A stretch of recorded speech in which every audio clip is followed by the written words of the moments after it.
প্রায় ২০ পিস সমপরিমাণ বারবিকিউ করার জন্য আপনার প্রয়োজন হবে একটি বারবিকিউ গ্রিল, একটি বারবিকিউ স্টোভ, ২ কেজি কয়লা, ৭৫০ মিলিলিটার কেরোসিন, আগুন নাড়ানোর জন্য একটি কাঠ এবং কিছু টিস্যু পেপার এবং আগুন ধরানোর জন্য একটি লাইটার।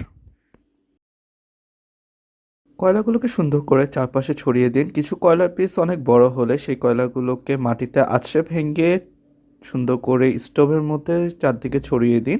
মাঝখানে একটি কেরোসিনে ভিজানো তুলা অথবা টিস্যু রেখে সেটার উপরে কয়লা চাপা দিন, তাহলে আগুন ধরানোর পরে আগুনটি সুন্দরভাবে চারদিকে ছড়িয়ে যাবে। আমরা ভুলবশত লাইটারের কথা ভুলেই গিয়েছিলাম, পরবর্তীতে আমরা দোকানে কিনতে গিয়েছিলাম। Oh my God, tragedy! এ ভাই লাইটার আছে? লাইটার বা ম্যাচের কাঠি কিছু আছে? লাইটার দাও, লাইটার। লাইটার আছে? তাড়াতাড়ি দিতে বলো। বন্ধ তো লাগবে। One eternity later. রেডি? চলো।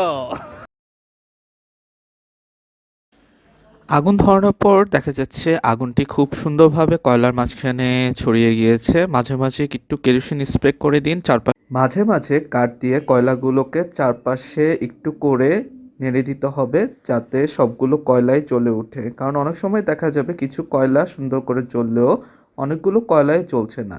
পরবর্তীতে আপনি যখন গ্রিলের উপর চিকেন দিবেন, চিকেনের মশলা সেখানে পড়ে কয়লাগুলো নিভে যাবে। তাই খুব সাবধানে খেয়াল রাখবেন যাতে সবগুলো কয়লায় জ্বলে। গ্রিলে লাগানোর জন্য আপনি অলিভ অয়েল কিংবা সরিষার তেল দুটোই ব্যবহার করতে পারেন, যে কোনো একটি ব্যবহার করলেই হবে। আমাদের কাছে আপাতত সরিষার তেল ছিল, আমরা গ্রিলটিতে ভালোভাবে সরিষার তেল ব্রাশ করে সেখানে চিকেনগুলো দিয়ে দিয়েছিলাম। ধীরে ধীরে প্রত্যেকটি মুরগির পিস চারপাশে আলতোভাবে ছড়িয়ে দিতে হবে, কারণ কোনো একটি দিকে যদি মুরগির পিসের অংশ বেশি থাকে তাহলে দেখা যাবে যে তাপ সমানভাবে চারদিকে ছড়িয়ে পড়ছে না, অথবা আপনার চিকেন পিসটি কাঁচা থেকে যাবে।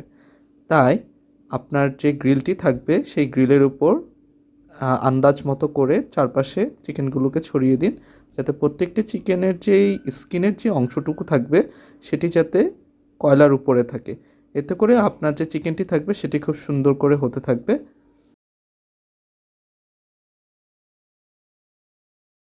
বন্ধুরা, আপনারা দেখতেই পাচ্ছেন আমরা একে একে করে মোট 5টি পিস গ্রিলের উপর আলতো করে চারপাশে ছড়িয়ে দিচ্ছি। এতে করে প্রত্যেকটি চিকেন পিসই খুবই সুন্দরভাবে রান্না হয়েছে।